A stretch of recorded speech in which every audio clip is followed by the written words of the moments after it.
We are recording.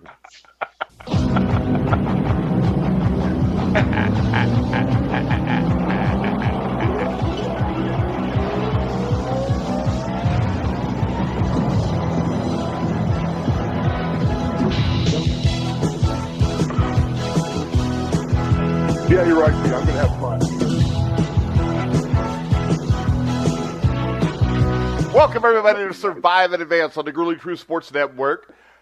I am your co-host for Survive in Advance, Mike Goodpaster, who was 14-1 last week. And right now I want to welcome in a man who is 10-4 so far this last week, which is a good record for a mere mortal.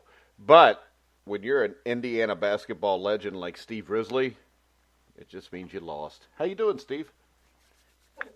I'm not 10-4. I'm 1-0.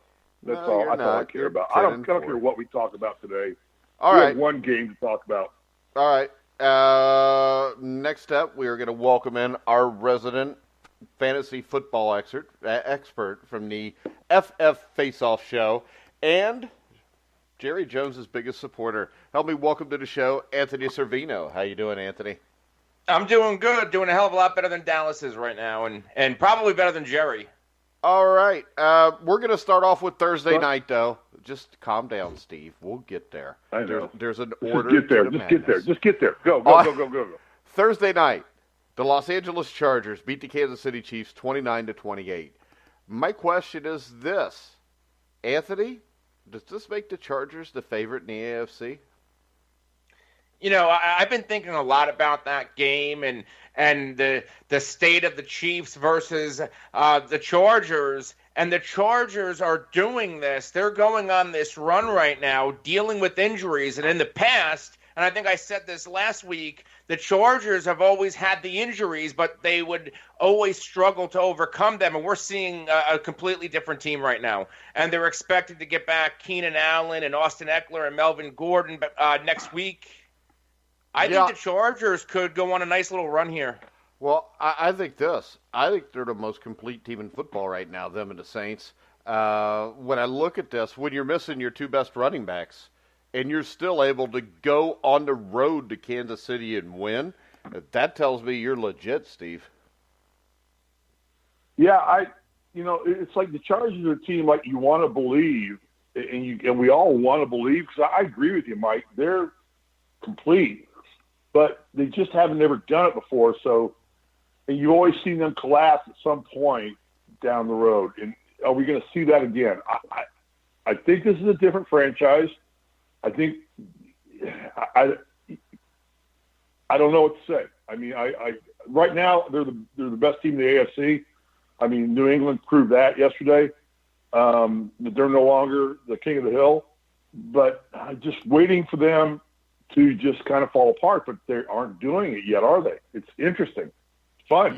Yeah. And you talked about New England. Is this the end for Tom Brady, Anthony? You know, I said this last week about, Brady's body isn't going, but his mind is. And for the second straight week, we've seen some really questionable decision-making from Tom Brady. So I don't know if this is the end, but it's really looking like that. I mean, the Patriots might not get they might have to play on Wild Card Weekend, and in their history of Tom Brady and Belichick, if they had to play on Wild Card Weekend, they don't go anywhere. Have they played on Wild Card Weekend before? I'm not sure. Well, I think in 2005, I think maybe they played at Jacksonville or something on a Wild Card Weekend, and then they came out the next week and got beat at Denver. Go ahead, Steve. Yeah. I'm just commenting one quick. I think they said the announcer said on the air that they had never been to a Super Bowl when they played on Wild Card Weekend. Super Bowl. They've hardly ever played Wild Card Weekend because they've always won their division and always been a number one or number two seed. But they had never won a Super Bowl playing on Wild Card Weekend, so that's probably they don't look healthy. They don't. I mean, Belichick looks old and tired. Brady looks old and tired. I mean, it's a sad thing because the Patriots are certainly a dynasty. I think what you're missing is this. Brady still looks like one of the best quarterbacks in the NFL to me. The problem is this. Rob Gronkowski does not look like Rob Gronkowski. I mean, he was basically a decoy yesterday. They didn't even go to him hardly. Josh Gordon, 1 catch for 19 yards. Defensively, I mean, they played all right. I mean, they held Pittsburgh to 17 points, but this is a Pittsburgh team that got beat by Oakland last week. So I think the decline here is more in the Patriots as a team, and I think what this all goes back to is this. I think if Bill Belichick was able to run this the way he wanted, I think at the end of last year, you'd have seen Brady traded for draft picks. I think you'd have saw Gronk traded for draft picks. Garoppolo would have been the quarterback, and he could have rebuilt this team with those draft picks, Anthony. Well, they tried moving Gronk, and Gronk nixed the deal. They tried shipping him to Detroit with Matt Patricia. Yeah, but nobody wants to be shipped to Detroit. But I agree with the keeping Jimmy Garoppolo and moving Brady. I definitely think that would be the decision of Bill Belichick, but Robert Kraft won't let that happen. Yeah, and really, I think... Can you make the case that Robert Kraft, is, as great as he's been as an owner, when it comes to Tom Brady, he has the Jerry Jones beer goggles on? Well, this is the thing. Usually when a dynasty gets ruined, it's by the owner. And that's in any sport. You look at the Cincinnati Reds in the 1970s. You know, they trade away Tony Perez. That's pretty much it. Dallas Cowboys in the 90s. You get rid of Jimmy Johnson. Here, you basically make a decision that you shouldn't have made. And I think that it's really possible. And I think it's probably still pretty much a fact. Tom Brady's better than Jimmy Garoppolo today even. The problem is this.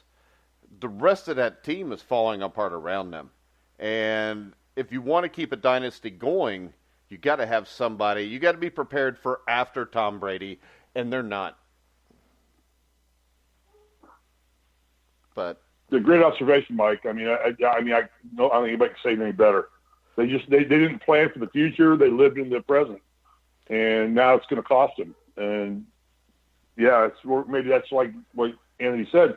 That's where Kraft failed, is he got beer goggles on about how good things are right now and not looking like, okay, we got to perpetuate this. So there's no argument against you on that one. You win. All right, next easily. up, we're just going to bring it up real quick. The Bengals won. All right, and then we had the Cleveland Browns beat the Denver Broncos 17-16. Well, wait. To finish up on the Patriots, I think the greatest move they could have made was to hire Frank Reich as an offensive coordinator instead of the idiot they got that didn't want to come to the Colts. Josh McDaniels is a good offensive coordinator. He'll never be a good head coach. And Frank Reich has proven nothing, just like Josh McDaniels has proven nothing. Because as we all know, you got to win playoff games to be considered great. Well, you got to get in the playoffs to win playoff games. So that's still yet to be determined. Okay, next up, we get the Cleveland Browns run to 6-7-1, still mathematically with a shot to win the AFC North. Beat the Denver Broncos 17-16 at Denver. My only worry here is this. What the hell is Greg Williams doing, Anthony, not kicking the field goal up a point? You know, maybe he was trying to be a little bit aggressive, but I don't have a lot of complaints about anything that Greg Williams is doing. I do, because that was stupid. I mean, you're up 1. If you're up 4, it takes a touchdown to beat you. And, you know, Denver has a hard enough time in a complete quarter scoring a touchdown, much less anything else. But, yeah, this team, and I don't think this is owed so much to Greg Williams. I think the success of this team, Steve, is owed to the fact that Hugh Jackson was the coach for 3 years, and once they got rid of him, no matter who came in, everybody was going to play great because Hugh Jackson's a moron. Okay, well, I'm not going to diverge down into name calling. That's not a name call. That's an absolute fact that was proven over the last 4 years. Okay, I just want to say this. I think the Browns are the future of the NFL for the next 4 or 5 years. Baker Mayfield is, and I'm going to say the future, I mean the future fun of the NFL the next 4 or 5 years. I think this team's going to continue to grow, continue to do great things. They're not a playoff team yet, but Baker Mayfield, they finally got it right after how many quarterbacks have they drafted? Mike, you know better than I do. How many have they taken in the last 12 years? I don't know, but in the last, I think since they'd moved back to Cleveland, which has been 18 years or so, they've had like 572 different starting quarterbacks, and they all suck. Yeah, and they finally got one right. And so just be happy for Cleveland. I mean, be happy for the fans of Cleveland, the dog pound, and the city. And they lost LeBron, and they got Baker, and it's kind of like I'm just happy for them. It's just fun for them to go out and watch football and for them to know they have a chance to win under the new interim head coach. They're 4-2, which it took in 3 years. Hugh couldn't get 4 wins in 3 years there, and good for them. I mean, I'm just happy for them. That's all you can say. They're not a playoff team. Wait a second, though. I think they are a playoff team if Baker Mayfield starts from week 1. They're playing like one right now, but if Baker Mayfield starts week 1, if Baker Mayfield starts week 1, they are an 8-win team right now. I don't think that's a huge stretch. Yeah, right. What was that, Anthony? I don't know if I agree with that. Why is that? If Baker started since week 1, because I think that there were too many hands in the cookie jar, no pun intended, with, you had Hugh Jackson, who was an offensive-minded coach. Freddie Kitchens was the assistant offensive coordinator, I think, and then you had Todd Haley. Too many people trying to run their scheme, and Hugh Jackson didn't have a firm enough grip on the leadership with his coaching staff to get this team going. All right, but my point is this. If you start Baker Mayfield at the start of the year, even with that being said, I think when you look at the start of this season, I don't think it's crazy to think that if Baker Mayfield plays the tie game against Pittsburgh, that maybe they win, or if maybe Mayfield plays the 3-point loss at New Orleans, they win, or Mayfield plays the 3-point loss against the Raiders, they might have won. There's a lot of close games. The 12-9 loss against the Ravens, I mean, that's 4 games all decided by 3 points. I think these are the questions for Cleveland. Number one is, it's not even really Cleveland anymore. It's like, how is this idiot Hugh Jackson still being paid to coach in the NFL? Wait a second. Who the hell is still paying him? Hold on. I called him a moron, and you said you're not calling names, and then you called him an idiot. Well, idiot's different. There are a bunch of idiots in the NFL. I mean, Jerry Jones is the chief idiot of all. But who the heck how is he still coaching in the NFL? Who idiot team is still paying him to coach in the NFL? And what idiot team is he coaching at right now? Well, this is the thing. He is not being paid by anybody but the Cleveland Browns. Really? The Browns are still paying his salary? They have to. The money was guaranteed. He's working for the Bengals, getting paid by the Browns. That explains everything. Ohio is such a screwed up state. Sounds like he's like a congressman or something. He works for one people, but he gets paid by the other. All right. Next up, the Minnesota Vikings. Being from Indiana, it's just kind of like we make the old jokes. You hear about the war between the Hoosiers and the Kentuckians. Kentuckians were throwing hand grenades across the Ohio River. Hoosiers were pulling the rings and throwing them back. It's kind of the same way with Ohio. We're surrounded by idiots on 2/3 of our sides. So you think people from Illinois and Michigan are all right? Yeah, I do. Yeah. Okay. Yeah. All right. Next up, we're going to talk about the Minnesota Vikings, who won. They still have the opportunity to make the playoffs by winning their last 2 games. They'll be in for sure. But they're not winning the division. They play at Detroit, and they host the Bears, which by then you figure the Bears may not have anything to play for. So do you think the Vikings are fairly safely in here, or do you still have concerns about them, Anthony? I think I have a little bit less of a concern after they beat up on the Dolphins, but we don't know how they're going to play moving out for the rest of the year. Yeah, and the question is when you that was a Dolphins team missing their best cover cornerback in Xavier Howard. If Kirk Cousins didn't go off in this game, then I'd be worried. This was a game that the Vikings should have won. But Kirk Cousins tends to go off on 1 o'clock in the afternoon games against teams that they're better than. So that would be my only concern there. What's your take on the Vikings, Steve? I mean, Seattle created a pathway for them. They've already got a pathway before that. I mean, they're the 6th seed right now anyway. Yeah, I just don't think Kirk Cousins is is a playoff winning quarterback. I just don't. I think he's overrated. I like the team in general, but I think without a good quarterback, you're not capable of making a dent in the real world, which is playoff world. All right, so we look at the Seattle Seahawks right now. I think they'd be the 5 seed with Minnesota being the 6 seed. Seattle hosts Kansas City coming up next. Then they host the Cardinals.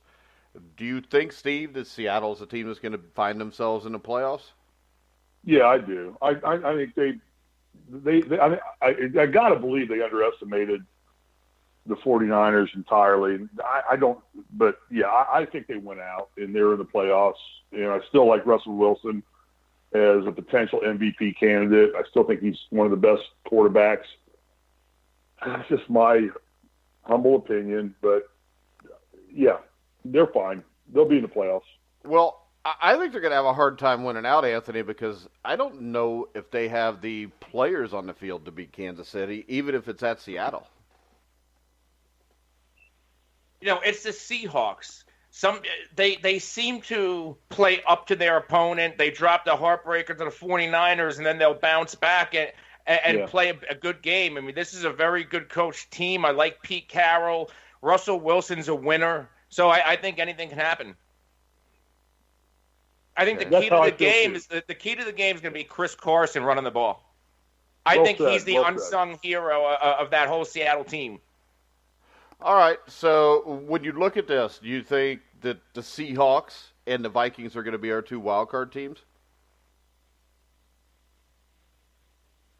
I think so. I don't see the Carolina Panthers doing anything. It'll be hard pressed if the Eagles try to make a run here. They have a tough schedule. Don't they play the Colts? No, the Eagles are going to go 9-7. The Eagles are the best team in the NFC East. I mean, it was just you had some official calls last week. It hurt them. So let's talk about the NFC East a little bit. The Dallas Cowboys. The Cowboys, of course, were on top of the world. They'd won like 700 games in a row. They are now 8-6 as they were shut out by the Indianapolis Colts 23-0. Ezekiel Elliott was shut down. Dak Prescott was shut down. And I think the difference in this game was just up front. Can we do this? Can we do the this? Offensive... Can we just hang on, Mike? Mike, can we just do this? For once, can we stop talking about the Cowboys and talk about the Colts?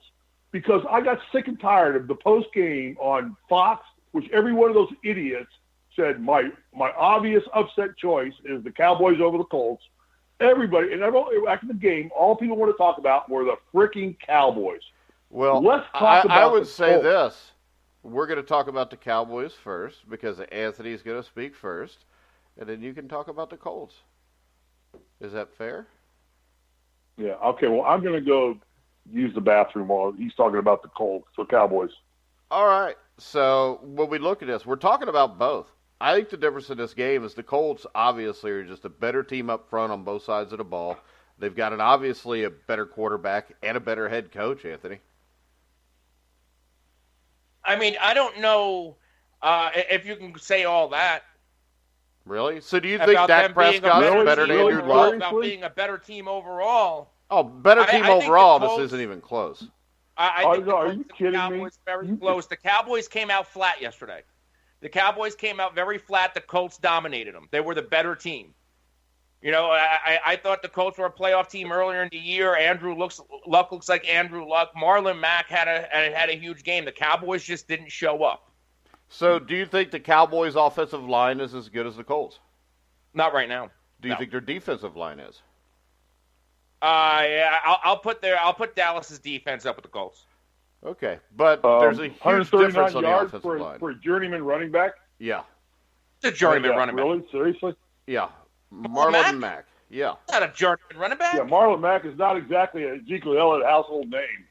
And he runs for 139 yards against a vaunted, I'm going to bring that word back in, vaunted Cowboys front four with an idiot defensive end that I coached. Steve coached him in basketball, though. I just wanted to bring that up. I coached him in basketball. But yeah, Randy Gregory, yeah. Yeah. Did he even play yesterday? I mean, he didn't get a penalty called on him, which is kind of unusual for him. They couldn't get anything going whatsoever. Dallas deserved to lose that game, and Ezekiel Elliott is saying it's a win that they needed. I never think a team needs to lose. Yeah, but why would you come out flat in a situation like this? I mean, I know you had 2 big wins, but they had a chance to clinch something here. And the concern is this. The Tampa Bay Buccaneers aren't a really good team, but you never know when Winston or maybe Fitzpatrick runs in the game and throws 6 touchdown passes. They may also throw 6 interceptions. But right now, this is in jeopardy. And when you have a team that has a history of completely imploding in situations like this, I would think you'd want to get a win and get this over with as quickly as possible. Yeah, I don't think it's going to be an easy win next week against Tampa Bay. I know Tampa Bay hasn't played well the past couple of games. I know Jameis Winston hasn't played well in the past couple of games. But like you said, they're a scary team, and Dallas is going to have to show up. They're going to have to wake up. Yeah, they had a chance to clinch everything and put everybody to bed. And the Redskins win the game. The Eagles win the game. And it's the NFC East is still very much up for grabs. Yeah, and the thing is this. If the Cowboys lose to Tampa Bay, they're done. Because they're not going to beat the Giants on the last game of the season in New York. And it's not because they're not better, because they are, but it's because when it comes down to it, they're really good at crapping their pants. And it's kind of like the Cincinnati Bengals. No matter what happens, in the end, we know how this is going to end up, and it's going to end up with crap down both their legs. Steve, when we look at the Colts, still got a very good shot at the playoffs. Division title is pretty much out of the question. They finish off with 2 games that should be winnable. The game at Tennessee could decide the last playoff spot. When you look at this Colts team, I know when me and Anthony both said we thought the Colts were playoff teams, you did say that you didn't think they were anywhere near a playoff team. Do you still believe that, or has your opinion changed? I think my opinion of Andrew Luck is as an MVP has changed. I'm not sure it's really changed for the Colts. I think the Colts will end up being the best team not to make the playoffs. I just don't know that they can. Everybody else is playing well too. Tennessee, going to Tennessee and playing there, and I believe that game could end up being for a playoff spot. But Tennessee is just playing good football too. And all of a sudden, the AFC, the mid-pack teams have just all gotten really good. The Chargers. I don't think they have. I don't think the Chargers are anywhere near a mid-pack team. I think the Chargers could end up being the number 1 seed. You didn't let me finish my statement. I know, because it was funner that way. The fact that Tennessee or the Chargers taking one or the Chiefs, whichever one ends up losing that division, that's 1 playoff spot locked up right there. Both those teams are going to make the playoffs, the Chargers and the Chiefs, deservedly so. They performed well all season long. I think Andrew Luck probably right now is the best quarterback in the NFL right now. Not for the entire season, not for the duration, but he's playing great football team. That team's winning because of his brain, his arm, and the relationship he has with his coach. Much like Brady and Belichick did, not to the near level that they are. Don't go down that road. No, wait a second. They kind of got that same kind of chemistry. Yeah, but this is the thing, Steve. They've played 14 games together. They've barely won more than they've lost. Right. They beat a Cowboys team that I don't think is that great. I don't think they're a bad team. No. I think they're an average team that with a head coach would be much better than what they are. My concern here is when I look at this, I don't think if they went out and go 10-6, they're going to make the playoffs. There's no doubt about that. I don't think. Well, we'll see. I mean, because Because right now, if you look at this, Baltimore's 8-6. Baltimore, I think, is going to lose to the Chargers this week, so that eliminates Baltimore as being able to beat them out. Denver's out. The Steelers are 8-5-1. Even if they lose one game, they're 9-6-1, so you beat them out. The Titans, you can take care of that yourself. So I don't see there's anything else here. I think if the Colts win out, the Colts are going to be in the playoffs. And I think the Colts are a dark horse Super Bowl contender because I think defensively was the thing that impressed me the most the other day, Anthony, because I didn't think defensively – I didn't think that they would hold Ezekiel Elliott under 100 yards. No, I think the Colts defense, they're young and they're underrated. Who's that linebacker? Who should be in the conversation for defensive rookie of the year, while Leighton Vander Esch deservingly is on the top of that conversation. And I'm drawing a blank who the Colts rookie linebacker is, but he's just as good, if not maybe a little bit better than Vander Esch right now. Yeah, he's better than Vander Esch, I think. His name's Darius Leonard, too, correct? Yes. Leonard, yeah. I hated to say something and be wrong, but I think he was like 9 tackles, 2 assists yesterday. He's a tackle machine. Yeah, and when you look at it, that's the kind of draft that makes you a contender for a long time, because they may have the offensive rookie of the year and a defensive rookie of the year. That's a pretty good draft. Quentin Nelson. Yeah. I still think your running back out of New York, I think of his name, Saquon Barkley, is offensive rookie of the year. No, he shouldn't be, but Quentin Nelson's had a bigger impact. Quentin Nelson has taken Ryan Kelly from being a good center to being one of the best centers in the NFL. Best centers in the league, yeah. I know. Yeah. I mean, the Colts have drafted right. The Colts are an up-and-coming. They're kind of like Cleveland in a way, is that they're a year away from being really back to the Peyton Manning era. And I know you don't like Peyton Manning. No, they're beyond the Peyton Manning area, because they got Andrew Luck, who was better than Peyton Manning ever thought of being.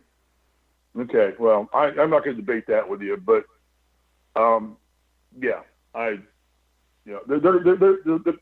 actually in Los Angeles, I got to watch the entire Cowboys-Colts game. They actually showed that as the early game in Los Angeles, which is highly unusual that we get an East Coast game out here in the West Coast. But it was just fun. It was a fun football team to watch play. They play with enthusiasm. They play like a bunch of young kids. They play almost like a college team. And they just, they took the Cowboys out of everything the Cowboys wanted to do. And I agree. I think the Cowboys are a more talented team across the board than the Colts are right now. I don't think in 2 years they will be, but I don't think they are right now. I really don't. I mean, the Colts' offensive line is better. They've got Andrew Luck, who's a top 5 quarterback. And you look at Dak Prescott, it'll come back to the same thing that I've said since he came into the league. Yeah. Have you ever seen him throw somebody open? Yeah, I love that phrase. But that's why I'm here, is to give you phrases that you love. But it's a great phrase. I've never heard that before, and I love that phrase. You can't throw anybody open. I think I started thinking about what you say about that. It's so true. He's a front runner. But like, no. Wait a second. Carolina. Don't ever say that. Dak Prescott is not a front runner. Dak Prescott is a very good quarterback. He's a tough kid. There's not but probably 8 or 9 quarterbacks in the NFL that can throw people open. Dak Prescott can win a Super Bowl with the Dallas Cowboys with the proper coaching. Cam Newton's never going to win a Super Bowl because his head is not right. He is a front runner. Dak Prescott is just limited. And when you give him Amari Cooper, if you could give him one more guy that can get separation, you got a team that could win a Super Bowl if you've got a head coach with him. Do you agree with that, Anthony? Yeah, I do. Yeah, because I think Dak Prescott, I would take him as the quarterback on my team, no matter what my team is, in a heartbeat, because I think the kid's really talented. And if you look at his rookie season, you had Dez Bryant playing out the wazoo. You had a great running game. You had a great offensive line. His offensive line's not great now. With a great offensive line, a quarterback that can't throw you open has time to wait for somebody to get open. With the offensive line they've got now, Prescott holds onto the ball too long, and people say that. But people don't realize he holds onto the ball too long, not because of mechanical deficiency, but with the deficiency of being able to read a defense good enough to throw somebody open. And the other thing about that is this. To be able to throw somebody open, you've got to have wide receivers that have the instincts to be able to run to where the windows are for the quarterback to throw them open. So I think when you put those together, I think you need a new head coach. I think you need 1 or 2 receivers. The offensive line's got to get better because 2 years ago, he could stand in the pocket for 5 or 6 seconds. You don't have to throw people open. You can wait for him to get open then. Mike, can I ask you a question? Sure. Can I ask you 2 questions? Please. Okay. Question number 1 is, Is T.Y. Hilton the real deal? I mean, is he underrated as a receiver in the NFL? That's I don't question think. number one. I think this. I think it's hard not to be underrated when you're not in the playoffs. Out of sight, out of mind. I mean, you could say it's because of Indianapolis, but Marvin Harrison wasn't underrated. But yeah, T.Y. Hilton's a stud. He gets in the playoffs, has a big game. People will know who he is. I mean, A.J. Green still blew it up big in Cincinnati, but if Cincinnati would not have made the playoffs 5 straight years, he wouldn't have been, if you know what I mean. The team's not been successful. I think T.Y. Hilton is one of the top 5 wide receivers in the NFL right now. Wow. I agree with your take on T.Y. Hilton, but I don't think he's underrated. I think he fell victim to a little bit of recency bias because all of last season you saw a big regression out of T.Y. Hilton because there was no Andrew Luck, and football fans and football personalities have a short memory. Yeah, that's what I'm saying. With Andrew Luck, T.Y. Hilton, Mike's right. I would say that was T.Y. Hilton. That was my out of sight, out of mind thing, or Anthony. Or is he a great receiver in his own right? Yeah. That's the question I was trying to get to. And my second question is this. So thank you for the compliment for T.Y. Hilton because I think he is very fun to watch and a very good receiver. He does the things, Mike, that you describe what receivers need to do. He finds ways to get himself open. And Andrew, they made the comment that they were talking about. Andrew says, we don't need to practice together because we understand each other. Well, and this is the other thing. The thing that's made like Tom Brady so great is option routes. And with Dak Prescott, you don't get that because you don't have the receivers that can do it. I don't know if Dak can do it. And when you look at the Colts with T.Y. Hilton, I'll guarantee you half the time the route that's called for him to run turns into something else. And Andrew Luck knows it too by looking at the defense. And I think that's what Dak Prescott misses. So my second question I had for you is this, and is this the game that forces Jerry Jones' hand finally? No. To get embarrassed? The first time they haven't scored a point since 2003, Anthony, is this a game that forces Jerry Jones to say, it's broke, I got to fix it? I think the game that forces... They just won 5 games. They have a good chance to win a division. No, it's not the game that's going to open up Jerry Jones. Actually, this is the thing. He should be fired today because he never should have been hired. But I'd say the game that makes Jerry Jones fire him is the game they lose that knocks them out of the playoffs. Now, will he fire him then? Probably not. But that's what I would think. Now, if they come out and Tampa Bay shuts them out, then yeah, you might fire him then because Tampa Bay's defense is not that good. But he's safe. The 5 straight wins gives him a reprieve, just like, a few wins in a row gives Marvin Lewis a reprieve. If Marvin Lewis goes to Cleveland and Pittsburgh and the Bengals win those 2 games, Marvin Lewis will still be here next year. And the reason is you've got owners who want head coaches that are yes men, and they will look for any reason they can find to keep those guys. But, I forgot Steve only had 2 questions. I got to come up with something, huh? All right. Let's look at the Green Bay Packers and the Chicago Bears. The Packers have been eliminated. Lose to the Bears 24-17. Aaron Rodgers was 25 for 42, 274 yards, 1 interception. Mitch Trubisky 20 for 28, 235, 2 touchdowns. So, Steve, where are the Packers at? We know they're going to hire a new coach. What's your take on Aaron Rodgers this season? You know my feelings on Aaron Rodgers. I mean, I think in his day he was up there with Brady, with Manning. One of the greatest quarterbacks in the game. I just think now he's turned into a Brett Favre in the fact that he's a big game quarterback now, not a big season quarterback I don't anymore. Understand that. I know you don't. No, I don't. I would like saying. for you to explain it to me because when I think of Brett Favre, I'll explain it to you. I think of yesterday. interceptions. What did he do yesterday? What was the stats? 25 of 42, 274 yards, 0 touchdowns, 1 interception. Yeah. Okay, that's not going to win you a lot of games in the NFL. That's subpar. 25 of 42. So barely wait a 500. second, though. Wait a second. he also set an NFL record for most games or most passes without throwing an interception.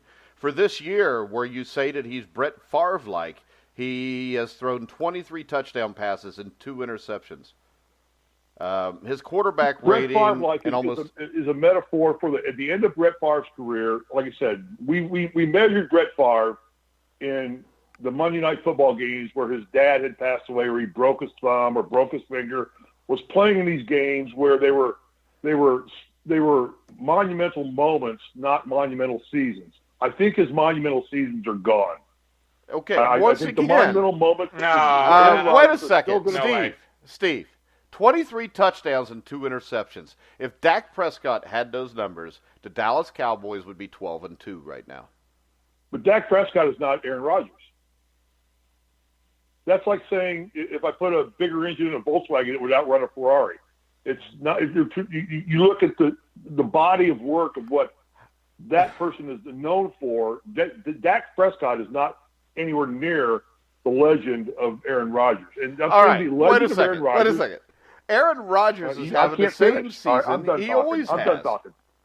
Well, I mean, just wait a second. To me, when you say he's turned into Brett Favre, it means he forces passes that he shouldn't, and he throws more interceptions than he should. No, it doesn't mean that. It means he's playing for the moment, not for the season. That's what I'm trying. The point I'm trying to make. I think oh, jeez. To a little bit of your point, maybe in 2018, at some point, Aaron Rodgers realized this team isn't going to go anywhere. Let me go after this touchdown to interception ratio record or whatever, however many. I don't think Aaron thinks that. No, I don't think he does. But I think Aaron Rodgers wants to win as bad as any quarterback in the NFL. No, I just don't think he's capable. If I was Aaron Rodgers, I'd hold my ass to Jacksonville now. Go get myself around a good football team. Wait a second, though. If he does, see if I can win again. If what you say is true, though, he can't. Going to Jacksonville or a good Green football Bay, team. it's not going to, because Green Bay's got to rebuild. They've got to rebuild a coach. They've got to rebuild receivers, linemen, defense. I mean, Clay Matthews. I don't know if they're as far away as you think. Yeah, well, I think this. I think they're 5-8-1. How far away do you have to be? That's not that Colts far. Are better than them. They're paying a ton of money to an over-the-hill Jimmy Graham. They have no number 2 wide receiver option out of Devontae Adams. Right. Randall Cobb can't stay healthy. They have a ton of rookie wide receivers that were in and out of the lineup. They need a couple of linemen and another wide receiver to complement Devontae Adams, and they need to get Jimmy Graham and his contract out of Green Bay. I think that Aaron Rodgers was hurt last year. Maybe a little of that is still affecting him. He'll be fine next season. The Packers will be back on top. I don't think they'll be back on top. Against the Bears? Where do you think the Bears are going except up? Where do you think Detroit is going except up? Really? You think Detroit's going up? Team? The Packers have nowhere to go. Really? Okay. I don't think so. It only takes one good draft. And the fact that you tell me 5-8-1 means they're way far away is insane in the NFL today. You do realize that last year at this time, the Bears were 5-9, headed for 5-11, and nobody thought, well, they're just a few players away. Yeah, well, the Bears are 5-9 and that's climbing. What Mitchell Trubisky. The Packers are 5-8-1 and falling. They have to stop the slide before they can even start to change things around. I mean, the Bears were 5-9 and climbing. They were getting better. We all knew. We all sat there last year and said, "Watch this Bears team. They're coming up." And now we're saying it about the Colts. At 8-6, we're saying it now. Okay, watch. I don't think that many people said that about the Bears last year. The record is not indicative of what the direction the team and franchise is going. The Packers are tanking. Okay. And they're going to be tanking for a few years. You can't rebuild a football team in the draft in one season. Yeah, you can. No way. Yeah, you can. It's been done. It's been done repeatedly. Dadgummit.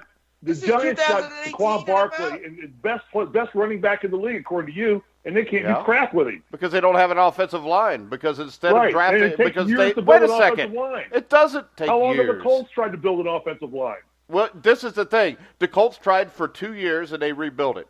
There was 4 years before that where the Colts did nothing to get offensive linemen. Well, that's not next year. It's 2 years, Michael. Huh? Next year is not 2 years. It took 2 years for the Colts team to start to build an offensive line. That's not next season. I hate to tell you this, but the Packers with Bakhtiari. Hold on. The Packers. So you're coach. telling me that the offensive line of the Packers right now is as bad as the Colts was 2 or 3 years ago? Well, they're 5-8-1. What the hell do you think? Well, I hate to tell you this, but the Bears were 5-11. 6 defensive injuries on IR. 6 players on their defense on IR. Significant players. Yeah. Plus, they traded away their safety. If is the middle word in life. If is the middle word in life, buddy. There's no if. I don't want to hear because about you it. just said nobody built at that team. The Chicago Bears were 5-9 last year. They ended up 5-11, and I don't think for 1 second you said under John Fox that you thought they were about to be better. They were a team that had a rookie quarterback that had a bad year. They, on defense, were decent. Their offensive line was decent. But, they went out, they signed 2 or 3 wide receivers. All of a sudden, you got wide receivers. They signed a couple linemen. Now you got linemen. They drafted well. And this is the reason I don't think you thought the Bears were going to be good last year, because it's not like they finished the season strong. The Bears lost 8 of their last 9 games last year. And they had to fire a coach. I'm telling you this right now. The Green Bay Packers, with the proper coach, are a Super Bowl contender, because the coach is the most important part of a football team.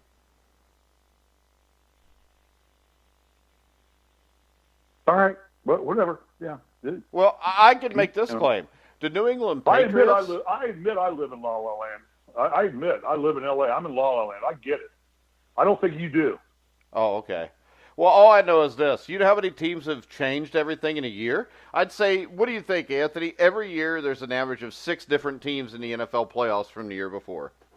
Yeah, that's probably about. I mean, look at the Browns.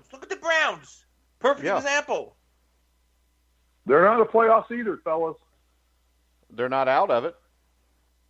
And they went from 1 win in 2 years. They're out of the playoffs. Come on, Mike. They went from Don't 1 be win stupid. Okay, so that's being stupid. So you don't see the a Browns situation. are out Wait of a the second. Wait a second. Right now. The Colts barely have a chance to make the playoffs. They do? I see. This blows Barely. my mind that you got a team that could finish 10-6. If they finish 10-6, they're going to make the playoffs, and you're saying they barely got a chance when they're going to be favored probably in both of those games. If they're not a favorite at Tennessee, they're going to be damn close to it. And when you look at Cleveland, they do have a shot to make the playoffs, because I don't think. Sure, mathematically you're right. No, it's not mathematically. It's common sense. Maybe you don't have any. But when you look at this, the Pittsburgh Steelers played the New Orleans Saints this week. They're probably going to lose. Do we agree? What is the Browns record? They're 6-7-1. If they finish 8-7-1, and the Steelers and Ravens are 8, 2 weeks to go, if you're 6-7-1, 2 weeks to go in the season, and you've got the Colts, the Ravens, the Titans. Wait a second. This makes no sense. Wait a second. How are the Colts going to keep the Browns out of the playoffs? By winning out. Well, how does that keep them out of the playoffs? The Browns' chance to get into the playoffs is winning the division. There's only one spot available. Jesus. Mr. I know. Rocket There's Surgeon. only one spot. Did you know that there's only one spot available in every division to make the playoffs? You can be a wild card, but the wild card is out. No. Cleveland, or not Cleveland, I'm sorry, Kansas City or the Chargers have locked one wild card playoff. I don't see, this is the thing. I don't care who's doing the wild card stuff, because I'm not even talking about that. I'm talking about they can still win the division. Right now, That's if you look at the 6-7-1. standings, why couldn't they? What's the Steelers' record? What's the Steelers' record? You don't know? The Steelers' record Steelers' record is 8-5-1. Yeah. What is the Browns' record? Excuse me. What is the Browns' record? 6-7-1. So 6-7-1. The Steelers are 8-5-1. So there's 2 games away. What's the head-to-head between the Steelers and the Browns? I don't even know. They had a See, tie. so you're mouthing Did they off play a about home things you don't even game? know about. Did they have a I home don't game? think the Browns could make the playoffs if the Steelers lost every game from here on out. Well, they would be tied. Because the only way so they're it's going to get in the playoffs is to win their division. Let's see. Yeah, you're right. Steelers won, but they can still get the wild card. No, they can't. They No, can't. how can So they're they? mathematically eliminated. I would venture to say they probably Well, I guess technically by some counting accountant, they're not. But whatever. Get real, Mike. Talk about real football. Oh, okay. What's real football? The Browns are not making the playoffs. They're not? No, they're not. Okay, so it's impossible. I will bet you any amount of money you want to bet on that the Browns do not make the playoffs this year. Well, I don't You want to take that bet? because you know what? Yeah, of course you don't Rose bet. found out why you don't bet. You're not as big an idiot as you sound like. Well, all I know is this. For them to make the playoffs, what would have to happen is very simple. Ifs and buts. They for Kenny win and us, their we last all two. be, This isn't an if. Whatever. This isn't an if. This is what has to happen. All right? The Ravens need to lose to the Chargers. That will happen. The Dolphins need to lose 1 out of 2. That'll probably happen because they're the Dolphins, and 2-game winning streaks don't happen. And then they just need the Colts and the Titans to both lose in Week 16. And then all they need is the Colts and the Titans to tie in Week 17. And then the Browns are in the playoffs. We have to have the Colts and Titans tie. Okay. Now, do you know that the most ties that Do have you happened... think your wife's getting you a Ferrari for Christmas? Do you think that... Wait a second. So that's what has to happen. a tie is impossible. Anthony, is it impossible that there could be tie in an NFL game that's 10 minutes long in overtime nowadays? No, absolutely not. It actually feels like it's going to happen more often, and it has. Yeah, it happens all the time. All right. But they still somehow have a when chance. you got Andrew Luck involved in a game with the Titans, and who's their idiot quarterback? Marcus Mariota. Now you're going to Mariota. call Marcus I Mariota don't think there's going to be a names? tie. You don't think it'll be a tie? I don't think it'll be a tie. So But the Colts, we can bank on that 1.5% chance that it might be, so the Browns can get in the playoffs. all right. Let's so, just focus our entire show on that. there you go. So you're Move saying on. there's a chance. Move on. So you're Move saying on. there's a chance. If I'm not mistaken, both the Colts and the Titans have shutouts recorded this season. So it is very much and so the possible for Cowboys. They've both both been defenses shut out. to show up. And so The do Colts, Cowboys. wait a second. Before we get too much into this Colts thing and kissing their ass because they shut out the Cowboys, remember 2 weeks ago, the Jacksonville Jaguars manhandled them 6-0. No, I don't think the Colts are a playoff team. And the Titans shut out the Jaguars.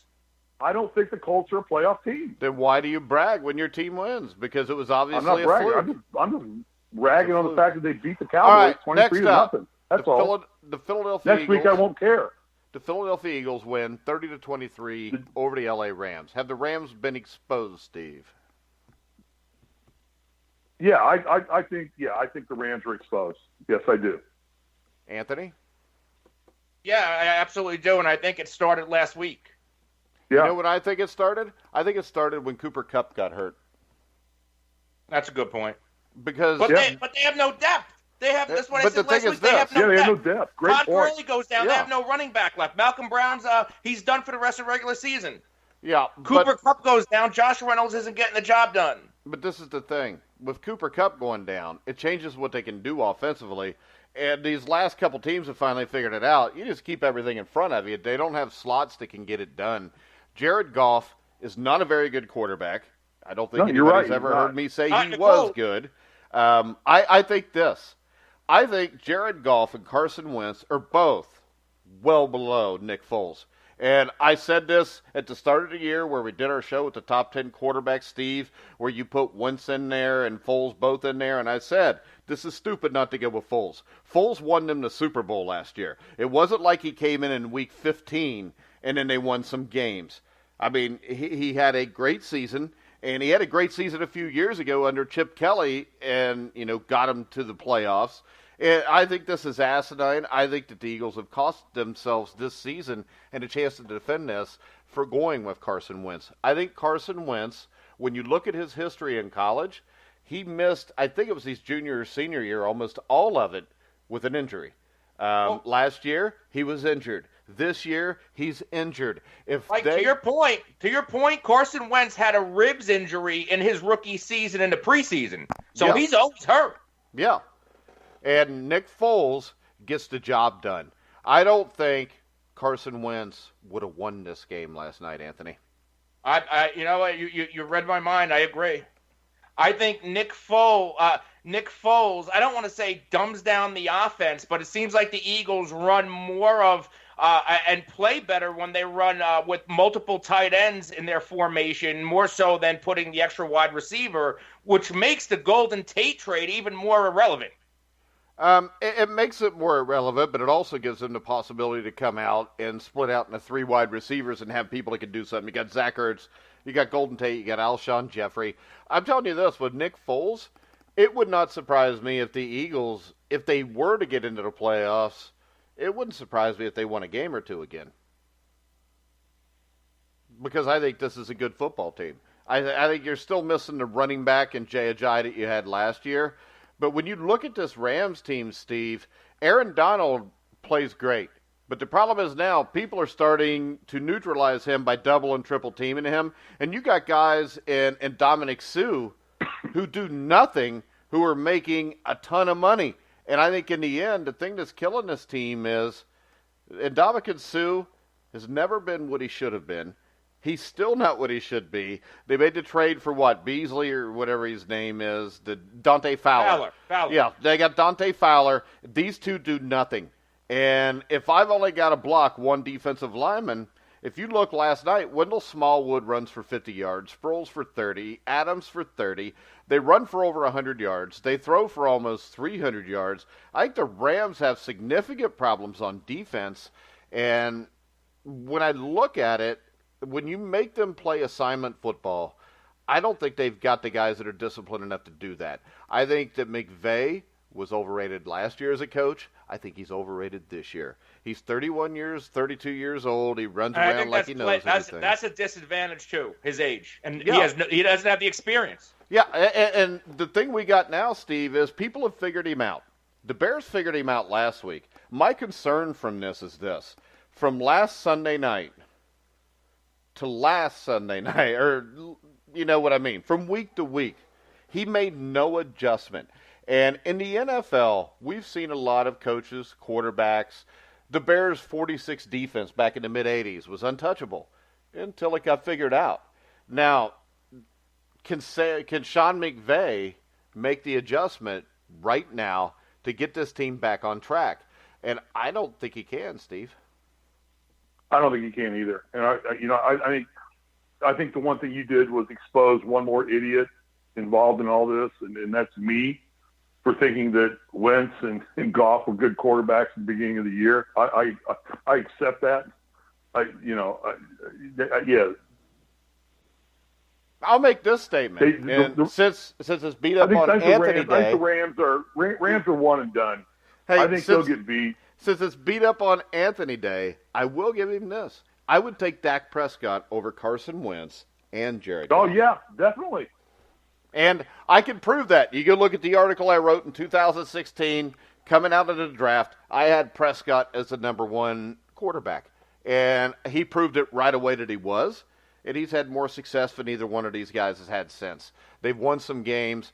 But when I look at this, the other thing that concerns me about the Rams, and it doesn't with the Chargers, but when I see this team, the L.A. teams don't have any fan support, Anthony. I mean, last night when the Eagles scored, it sounded like they were in Philadelphia. Yeah, and you see a lot of that with the Chargers, too. It's not just the Rams. Yeah, but L.A. is a basketball city. Yeah, but the difference is this. With the Chargers are a team that are really dangerous because of the way they play. The Chargers are a gritty, grinded-out team, especially when they got Melvin Gordon. They've got a gritty veteran quarterback. They got a coach that the biggest thing to me is this. Doug Peterson was successful in that Super Bowl last year because he wasn't afraid to lose.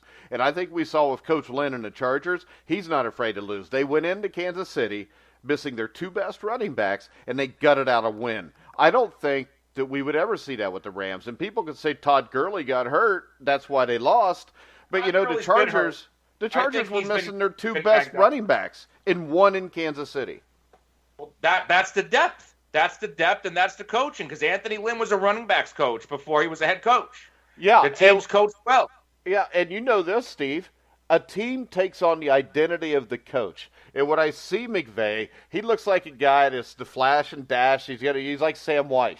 Hollywood. You know, Hollywood. He would rather put it like this: coaches like him, coaches like McVay, would rather beat you by tricking you, where a coach like Bill Belichick or a Vince Lombardi would rather beat you by imposing their will on you, and that's what a great coach does. A great coach, and we've talked about leadership before, Steve, when we do the IU show, and we talk about players being leaders. This is what I mean. Football, the coach is the most important person because the team in football takes on the coach's personality. And when you look at Frank Reich at Indianapolis, you look at Vrabel in Tennessee. They both lost games earlier in the year where they went for the win. And people trashed both of them for it. And those teams, between them, have lost maybe 2 or 3 games since those week 5, I think it was, games.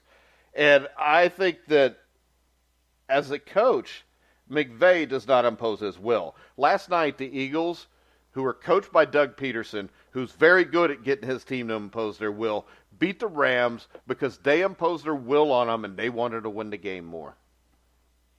Yes. Agreed. Yeah, same too. So, Yeah, in the end, everybody can say how great McVay is and how good Goff is, but in the end, I don't think anybody's saying that. They were a couple weeks ago. They were, yeah. We all were a couple Yeah. weeks ago. Sure, we were. Yes, you're right. The coach is the reason that I've said all year I thought the Saints were the best team, because I think the Saints are a team that defensively will smack you in the face. They got a couple running backs that will, and they got a coach if you don't. And I know you remember this, Steve. In the Super Bowl, the biggest game of the year, he calls for an onside kick, which was probably at the end the difference in the game. Yes, it was. So yeah, and Hank Baskett. Who's that? Is that the guy that dropped it?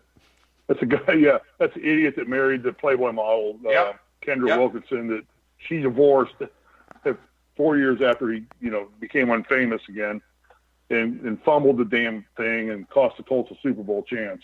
Not that they had a chance anyway, but Well, they had the lead 10-6 at the time, I believe. So they had a chance. Yeah, whatever. All right. But I also look at the schedule. My question was going to be, are the Rams going to get home field the bye week? And yeah, they are, because their last 2 games are the Cardinals and the 49ers. So they should be able to clear those 2 games and stay one of the 2, top 2 seeds and get the bye, which gives them home field advantage for at least the first game. I don't know who's going to get it, Saints or them, who's going to get the overall. Well, the Saints have a little room to breathe now, because they basically they're up a game, and even if they lose, they still only have 2 losses. The Saints have 2 losses. Yeah, the Saints only have 2 losses. Correct, Anthony? Yeah, well, they lost to the Cowboys. So the Rams are going to get the other home field advantage, and that's going to play into their favor to some degree. But you're right out here about LA, and I know I'm out here. I mean, there's too much other crap to do, and people really don't care about the professional football teams out here. I mean, the Chargers, sadly, are one of the best teams in the NFL. They're playing in a 30,000-seat soccer stadium, and they can't sell it out. Well, and the thing is this, people forget, even in the 70s when the Rams were really good, they would shut off part of the Coliseum. So it could be a sellout and be 75,000 people instead of 90 or 95. Yeah. So, yeah. All right. Did we talk about the Steelers or the Patriots yet? I think we talked about Brady a little bit, but we didn't talk much about the Steelers. The Steelers beat the Patriots 17-10, which puts them a step closer to winning the AFC North. My problem here is with the Steelers, I still think there's something missing. But when I watch the Patriots, I think there's something missing there too, Anthony. Yeah, there's we talked about earlier, we were talking about Brady. I think there's a lot missing. I don't know if they have an identity. I don't know if they can establish the run like they want to. It seems like they keep flip-flopping backs, which is something they've always done, but nobody is sustaining drives. They just look different. Gronk is a non-factor, and the Steelers were an exploitable matchup. I thought Gronkowski, if there was any game he was going to go big, it would have been yesterday, and he just wasn't there. Well, I think the Patriots are in a lot of trouble against them too, because the Steelers have always had trouble Right. guarding tight ends, whether it's Travis Kelce, Tyler Eifert, or Rob Gronkowski, Jimmy Graham. They've all had big games against them. They couldn't expose it there. My problem with the Steelers is Big Ben he turns the ball over too much, and Big Ben is one that looks like he's really on a decline to me, Steve. You say that, but the guy keeps finding ways to win, doesn't he, Mike? I mean, I agree with you. Well, this is the thing, though, Steve. This is 10 points their defense gave up. And it's not like the offense was awesome. And, Roethlisberger throws 2 picks. They're not awesome, but they're productive somehow. They threw 2 picks. I don't know what's the magic. They're productive because of this. Outside of the Saints, the Steelers' offensive line is the next most dominant offensive line in football. And you saw Jalen Samuels yesterday, 19 carries, 142 yards. That's what won him the game. And it's not Jalen Samuels that won him the game. It's that offensive line, Villanueva, all those guys, I think played outstanding. If you look at this and you look at the line, there's not a Steeler receiver here over 65 yards. I mean, Antonio Brown was 4 catches for 49 yards. And my concern is, for both teams, is that the Steelers' defense is not that good, and the Patriots can only score 10 points on them. But I don't think the Patriots' defense is that good, and the Steelers this is a game where I think they play Kansas City or the Chargers. I just don't think they're going to be able to score enough points to win. I don't know. Is Roethlisberger turning into that quarterback that understands how to win games more than how to be statistically productive? If he I don't was, know. I mean, I don't think he would throw as you, many interceptions. I'm asking you that question. I'm not trying to make a statement. I'm just saying he seems to me that he's getting very good at finding ways to win games. He's always been good at that, though. Level of ability. He's always been good at that, and the problem is he's getting better at it. I don't think so, because to me he looks about the same, and he still threw as many interceptions as touchdowns.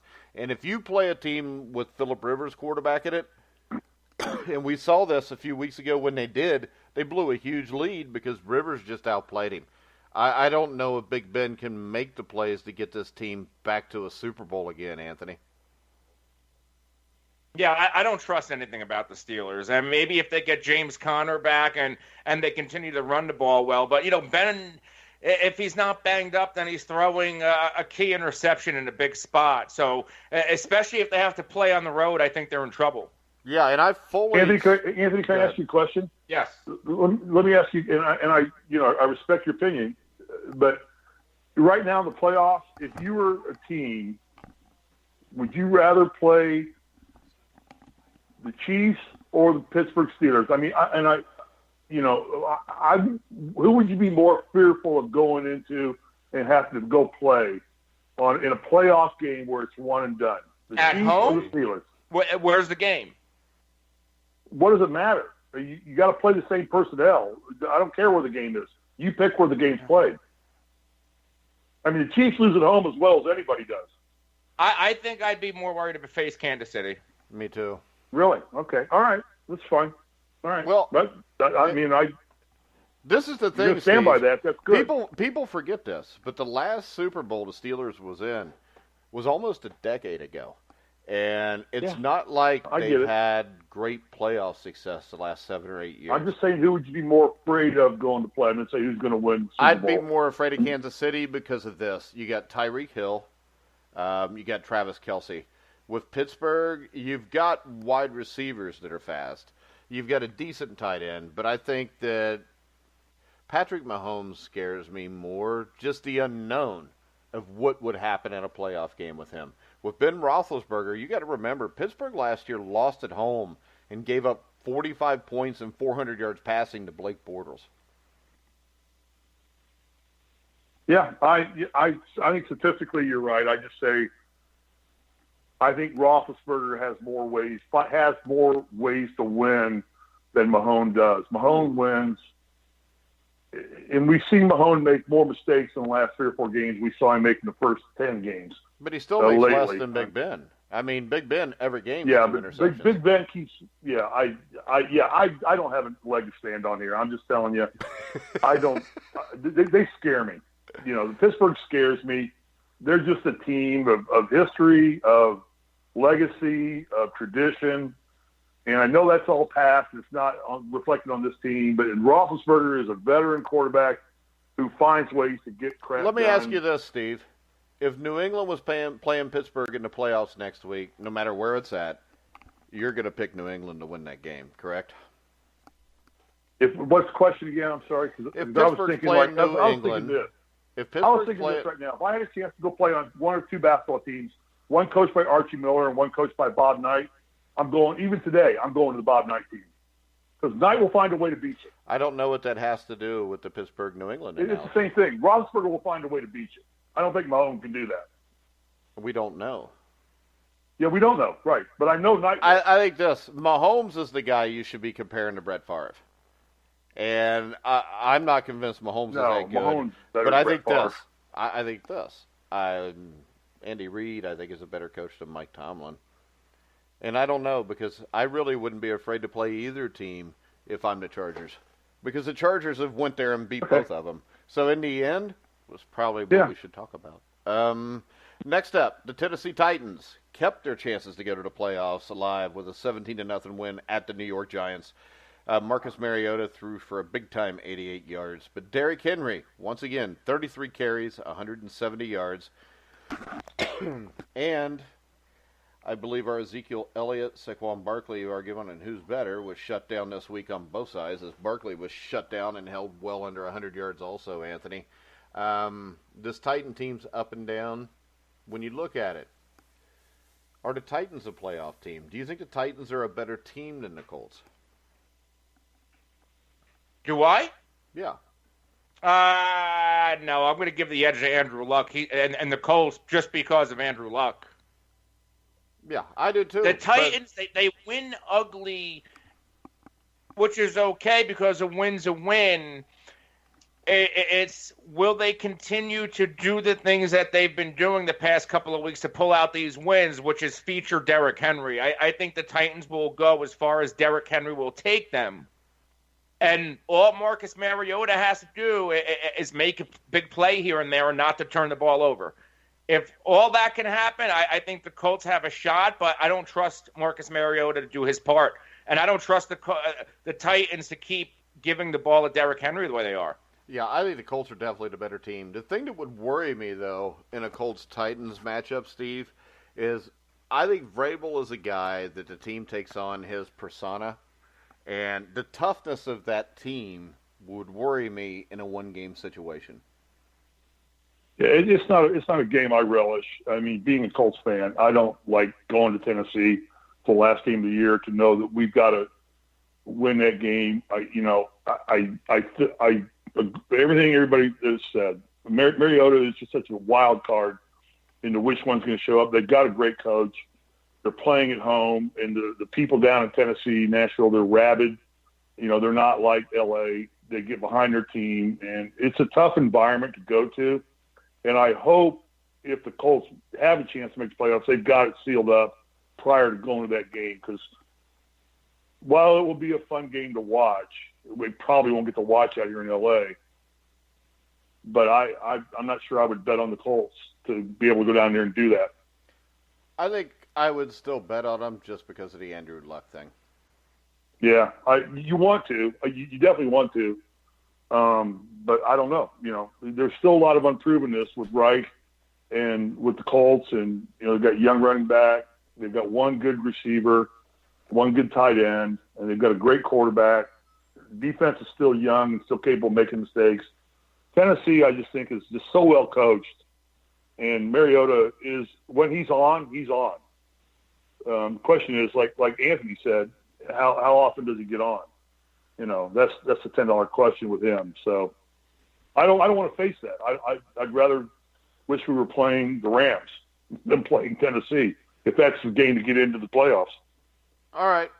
Next up, let's talk about tonight's game where the New Orleans Saints, who have already clinched the NFC South, will try to clinch home field advantage also as they go to Carolina to face the Panthers, who have lost for, it seems like, the last 4 years straight.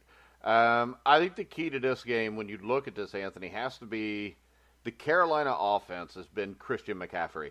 The second-year running back, he's accounted for over 40% of the Panthers' offensive touches this season, including 86 of the team's 306 receptions. Now, I think the kicker here is the Saints' defense, run defense, is only giving up 78 yards per game. I think they're the best run defense in the NFL, and I think the key here is, can they shut McCaffrey down? Because I think if they do, there's no way Cam Newton's beating them. Yeah, I think it's going to be a tough out for the Saints. I think the game might be a little bit closer than what people think. It could be high scoring, but I think it'll be like a 3-point game. This is all on Cam Newton for me. I don't think Christian McCaffrey, he's on a little bit of a run right now. It'll be hard to contain him just because he's an effective receiver out of the backfield.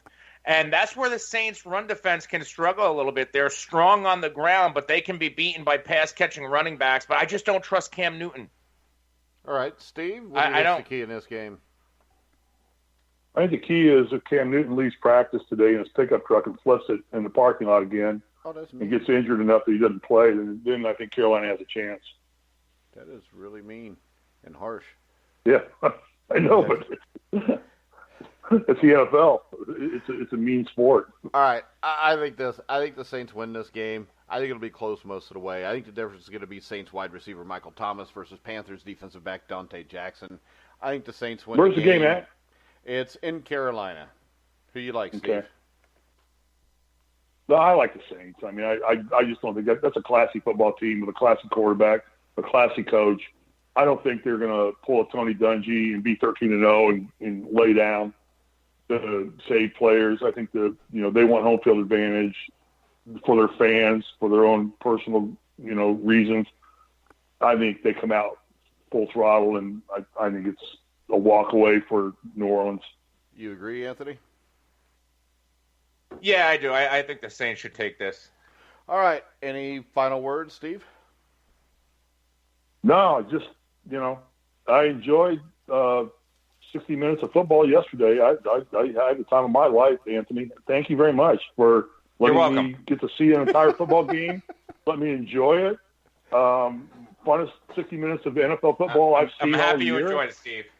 Thank you. I know. I mean that with all sincerity. Thank you for delivering up a goose egg and a piece of crap football team with a piece of crap owner and a worse coach, and letting a mediocre football team make you look silly. Thank you. That's all I can say. Anthony, any final words? I'm at a loss for words after that. I wasn't expecting it. That was fun. You could talk to him how your team's probably still more likely to make the playoffs than his is. Yes, they are. Yeah, but I don't want to jinx it. Tampa Bay. I don't know. Philadelphia's looking strong right now. I don't think you're as safe. Yeah, they're safe. They're playing Tampa Bay and the Giants. If they win those two games, it doesn't matter if they're better than Philadelphia. They're still going to finish ahead of Philadelphia. Yeah, the Giants are another one of those stupid teams that they bite you in the butt when you aren't expecting to be bit. Well, and the thing is this, if you're a Dallas Cowboy fan, you've been bit in the ass a lot by the New York Giants. Well, you've been bit in the ass by your owner and your coach. Well, no, the New York Giants historically have been able to pull things off like this against the Cowboys. Yeah. But I don't think the Cowboys are any more safe than the Colts are.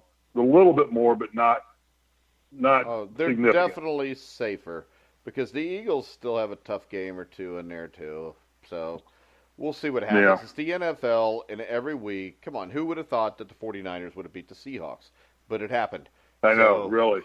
Crazy That's things the upset happen. of the week. That's just like with the Cleveland Brown thing. It may seem implausible, but it also seemed implausible that Miami would be able to lateral a ball once. Rob Gronkowski would beat a safety, and they'd win the game. Against Bill Belichick, of all people. That's what I'm saying. So crazier things have happened. I'm just disappointed because the Steelers won yesterday, or my Bengals would have still had a shot. But I will be 50 in 2 days, and we'll still not have seen that. But, all right, guys, we're going to wrap the show up. Anthony, you're not really mad at me, are you? No, of course not. Okay. So we're going to wrap the show up. Because I'm gloating. I'm gloating every minute I can. All right, Steve, it's time to be quiet so we can wrap the show up, all right? No, I want to keep gloating for a few more minutes. All right. Well, we'll just do the Steve gloating show, or bloviating. You can bloviate all by yourself. Tomorrow 23 to nothing? Really? 23 to nothing? 2003, Anthony. That's the last time the Cowboys got shut out. Are you still talking? I was giving my wife, or asking my wife what to get me for she's going to get groceries. Oh, I was going to go with her, but since I got to talk to you for the next 3 hours because you won't be quiet. Did Anthony hang up? No, I'm here. No, Anthony will take the abuse. See, Anthony's a Cowboys fan. I will. I'm used to it. It's kind of like being a Bengals fan. You're used to the abuse. All right, I'm done. But are you? Are you sure? Because there's never been a time where the first time you said you were done, you were done. Remember, tomorrow, Brian Ralph from Fansided Network will be on to talk college basketball. Wednesday, we'll have the Nigerian Nightmare, Christian Okoye, on the show. Thursday, we'll have XFL Commissioner Oliver Luck on the show. Then Friday, we'll have a surprise guest that will once again lose to me and Steve on picking NFL games the way it has happened every week this year.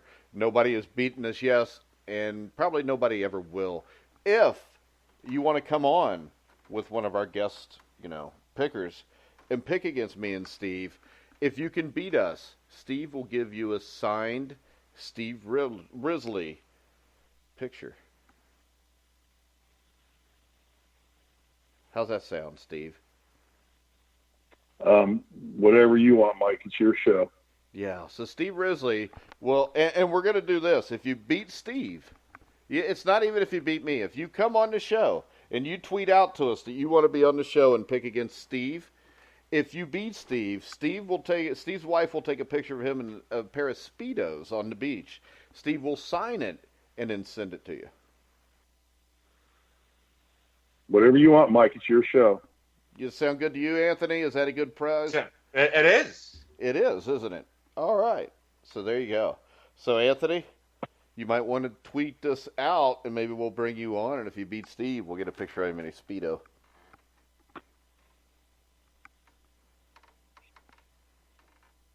No answer? No. Well, come on. All right. So tomorrow, Brian Ralph talking college basketball. Remember, you can hear, if you're going to tweet out to us, it'd probably be good if you knew where we were on Twitter, which would be @TheGruelingTruth. You can also find us on Facebook, The Grueling Truth page. You can hear all of our shows on iHeartRadio, iTunes, TuneIn, Spreaker, Stitcher. Wherever you hear sports podcasts, you'll find The Grueling Truth. So for Anthony Cervino, Steve Risley, who is still way too happy about a 23-0 win over the Cowboys, I'm Mike Goodpaster. You've been listening to The Grueling Truth, where the legends speak.